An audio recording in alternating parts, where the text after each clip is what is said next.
4 ദിവസമായി കൊടകരയിൽ നടന്നു വന്നിരുന്ന ചാലക്കുടി വിദ്യാഭ്യാസ ഉപജില്ലാ കേരള സ്കൂൾ കലോത്സവം സമാപിച്ചു. കൊടകര ഗവൺമെന്റ് LP സ്കൂളിൽ നടത്തിയ സമാപന സമ്മേളനം പുതുക്കാട് MLA KK രാമചന്ദ്രൻ ഉദ്ഘാടനം ചെയ്തു. ജില്ലാ പഞ്ചായത്ത് പ്രസിഡന്റ് VS പ്രിൻസ് അധ്യക്ഷത വഹിച്ചു.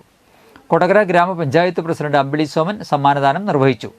Chalakudy AEO PB Nisha, general convener Sudheer M, DIET faculty doctor PC CG, Kodakara ഗ്രാമപഞ്ചായത്ത് ക്ഷേമകാര്യ standing committee chairman Joy Nellissery, BPCമാരായ VB Sindhu, CG Muraleedharan, Kodakara government LP school പ്രധാനാധ്യാപിക MK ഡെയ്നി എന്നിവർ സംസാരിച്ചു. ഈ വിദ്യാഭ്യാസ ഉപജില്ലയിലെ 83 സ്കൂളുകളിൽ നിന്ന് 5500ഓളം വരുന്ന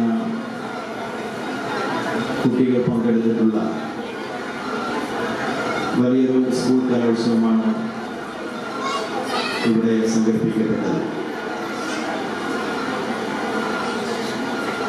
ഞാൻ മനസ്സിലാക്കിയത് 293 ഇനങ്ങൾ